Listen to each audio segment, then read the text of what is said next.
century in USA by a group of Protestant Christians who protested against the church. बुनियाद परस्ती Webster dictionary के हिसाब से ये एक तहरीक थी जो 20वीं सदी के आखिर में आई, यूएसए में वजूद में आई.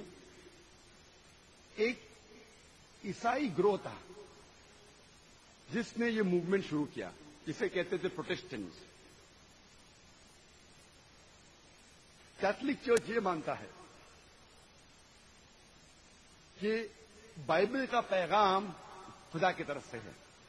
ये प्रोटेस्टेंट ग्रोह, प्रोटेस्टेंट क्रिश्चियन ये कहते हैं कि सिर्फ बाइबल का पैगाम खुदा की तरफ से नहीं है, लेकिन हर अल्फाज, हर हुरूफ बाइबल का खुदा की तरफ से है.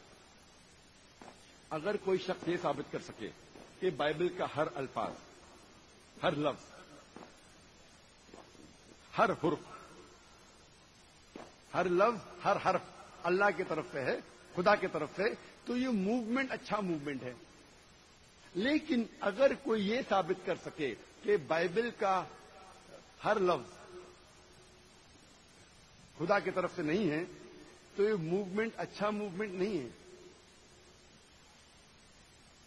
जब हम ऑक्सफोर्ड डिक्शनरी पढ़ते हैं, हमें पता चलता है फंडामेंटलिज्म का डेफिनेशन. ऑक्सफोर्ड डिक्शनरी में लिखा है कि फंडामेंटलिज्म इज स्ट्रिक्ट अडियरेंस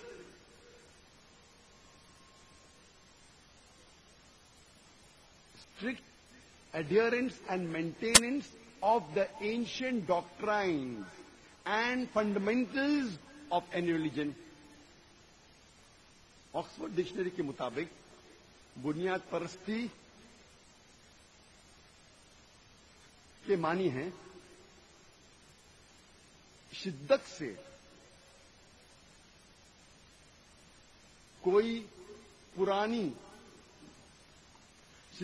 कोई मजहब के पुराने उसूलों या बुनियादी बातें पर अमल करना है.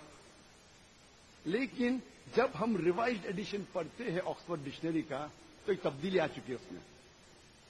The revised edition of Oxford dictionary says that fundamentalism is a movement, fundamentalism is strict adherence or maintenance of ancient doctrine or fundamentals of any religion, especially Islam.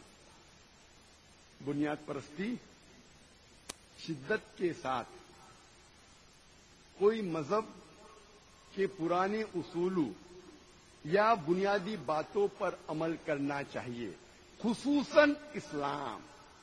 ये खुसूसन इस्लाम, specially Islam, is an edition in the revised edition of the Oxford dictionary.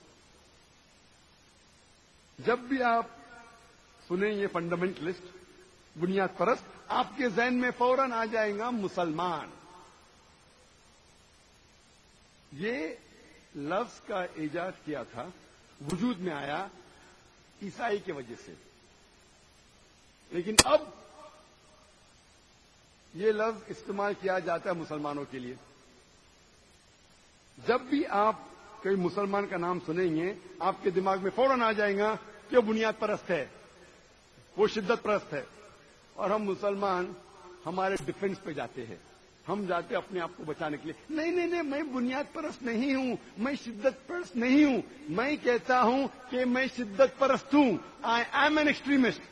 I'm extremely kind, I'm extremely merciful, I'm extremely loving, I'm extremely honest. मैं कहता हूं कि मैं शिद्दत परस्त हूं, मैं शिद्दत से रहम करता हूं, मैं शिद्दत से प्यार करता हूं, मैं शिद्दत से दया करता हूं, मैं शिद्दत से अदल करता हूं, मैं शिद्दत परस्त हूं. मैं ये जानना चाहता हूं कि ये शिद्दत परस्ती इंसानियत के लिए क्यों बुरी है. मैं सही दिशा में शिद्दत परस्त हूं, गलत तरफ शिद्दत परस्ती इंसानियत के लिए बुरी बात है. लेकिन कुरान मजीद में लिखा है कि आपको शिद्दत के साथ दया करना चाहिए, शिद्दत के साथ प्यार करना चाहिए, शिद्दत के साथ रहम करना चाहिए. जब अदल करे تو شدت کے ساتھ کرو. یہ مت کہو کہ اگر میرا فائدہ ہے تو میں عدل کروں گا, نقصان ہے تو عدل نہیں کروں گا. شدت سے عدل کرنا ہر مسلمان کے لیے فرض ہے. ہم مسلمان اکثر ڈر جاتے ہیں, ہم مسلمان ڈیفنس کے لیے جاتے ہیں, اپنے بچاؤ کے لیے, اور ہمارے قرآن کا پیغام بھول جاتے ہیں.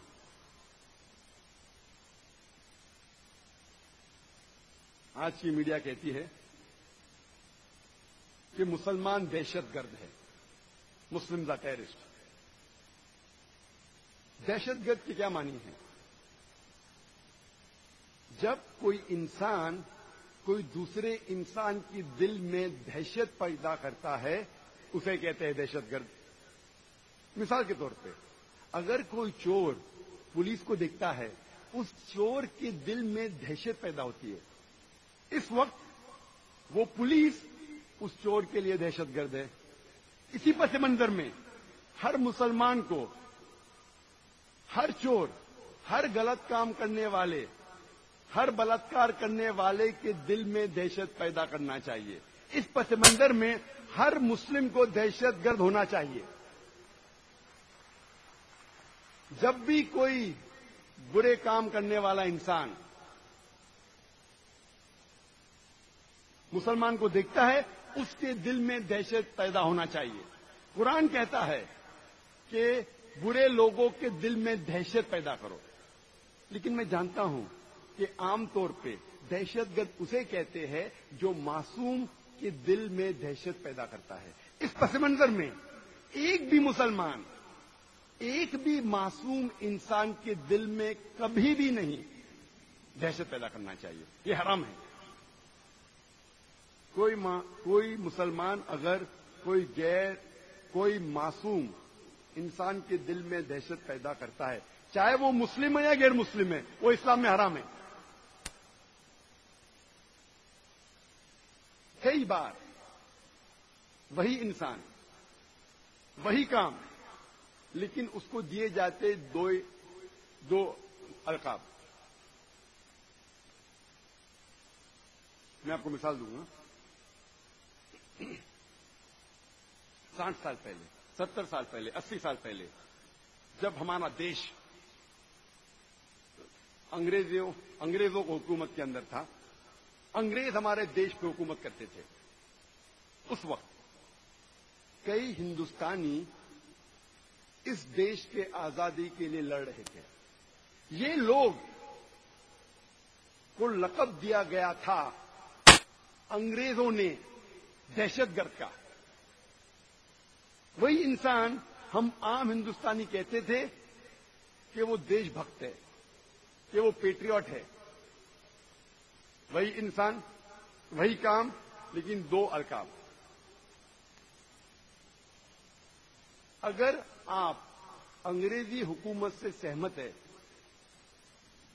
کہ ان کے نظریے سے سہمت ہے کہ ان کو حق تھا ہندوستان پہ حکم کرنے کا, تو آپ بے شک ان لوگوں کو کہیں گے کہ یہ دہشت گرد ہے. لیکن اگر آپ عام ہندوستانی کے نظریے سے سہمت ہے کہ انگریز ہندوستان میں تجارت کرنے کے لیے آئے تھے, انہیں ہم پہ حکم کرنے کا کوئی حق نہیں, تو آپ انہیں کہیں گے کہ یہ دہشت گرد نہیں ہے, دیش کی آزادی کے لیے لڑ رہے ہیں. وہی انسان, وہی کام, لیکن دو القاب. اسی لیے لقب دینے کے پہلے آپ کو یہ تحقیق کرنے پڑے گا کہ کس وجہ کے لیے وہ جد و جہد کر رہے ہیں, یا کس وجہ کے لیے لڑ رہے ہیں. میں آپ کو اور ایک مثال دوں گا. سن 1875 میں, 1875 میں امریکن ریولیوشن تھا. انگریز یو ایس اے پر حکم کر رہے تھے, اور کئی لوگ امریکہ کے اپنے دیش کی آزادی کے لڑ رہے تھے. اور یہ انگریز انہیں کہتے تھے دہشت گرد. اور اس وقت یہ انگریز کہتی تھی کہ دنیا کا سب سے بڑا دہشت گرد ہے جارج واشنگٹن. جب یو ایس اے کو آزادی ملتی ہے वही नंबर 1 दहशतगर्द, सबसे बड़ा दहशतगर्द दुनिया का जॉर्ज वॉशिंगटन, वो बन जाता है यूएसए का प्रेसिडेंट। आप सोच सकते, दुनिया का सबसे बड़ा दहशतगर्द बनता है यूएसए का प्रेसिडेंट। इससे हमें यह अंदाजा होता है कि जो भी ताकतवर है, वो जो भी लक़ब देता है वो इंसान को, चाहे सही या गलत है, वो लक़ब उसे चिपक जाता है और दुनिया उसे मानने लगती है। ये इस्लाम का उसूल नहीं है। इस्लाम का उसूल ये है कि अल्लाह ताला फरमाते सूरह हुजुरात में, सूरा नंबर 49 आयत नंबर 6 में, कि जब भी आपके पास कोई पैगाम आता है, कोई इल्म हासिल करते हैं आप, उसकी तहकीक करो दूसरे तक पहुंचाने के पहले। लेकिन आज की तारीख में जो भी ताकतवर लक़ब देता है, दुनिया उसे मान लेती है। मैं आपको और एक मिसाल दूंगा। साउथ अफ्रीका को आजादी मिलने के पहले गोरे उन पर हुकूमत करते थे। It was called an apartheid system, जो रंग में भेदभाव करते हैं। गोरे समझते थे कि हम सुपीरियर है, हम और आला है, हम ऊंचे इंसान हैं। उस वक्त गोरों ने नेल्सन मंडेला को अरेस्ट करके 25 साल से ज्यादा रॉबिन आइलैंड में कैद कर रखा था। और उस वक्त कहते थे गोरे कि नेल्सन मंडेला दुनिया का सबसे बड़ा दहशतगर्द है। जब साउथ अफ्रीका को आजादी मिलती है, वही सबसे बड़ा दुनिया का दहशतगर्द बन जाता है न्यू साउथ अफ्रीका का प्रेसिडेंट। चंद साल बाद उसी इंसान नेल्सन मंडेला को मिलता है नोबेल प्राइज फॉर पीस। क्यों? नहीं कि वो बुरा इंसान था और अच्छा बन गया, उसी काम के लिए जिसके लिए उसे 25 साल से ज्यादा कैद कर रखा था, उसी काम के लिए उसे मिलता है नोबेल प्राइज फॉर पीस। सोच सकते, दुनिया का सबसे बड़ा दहशतगर्द को मिलता है नोबेल प्राइज फॉर पीस। ये सारा मीडिया का खेल है। जिसको चढ़ाने का चढ़ाती है, जिसको उतारने का उतारती है। दिन को रात में तब्दील करती है, रात को दिन में, काले को गोरे में, गोरे को काले में। मीडिया को काले को सफेद साबित करना आसान है, सफेद को काला साबित करना आसान है। इसीलिए आप देखते इस्लामिक टेररिज्म तर्जुमा करेंगे तो हो जाता है कि अमन का दहशतगर्द। ये हो सकता है क्या? अमन की दहशतगर्द, इसका एक ही सबूत है। अमन, शांति का दहशतगर्दी मतलब जैसा पुलिस करती है, शांति की दहशतगर्दी।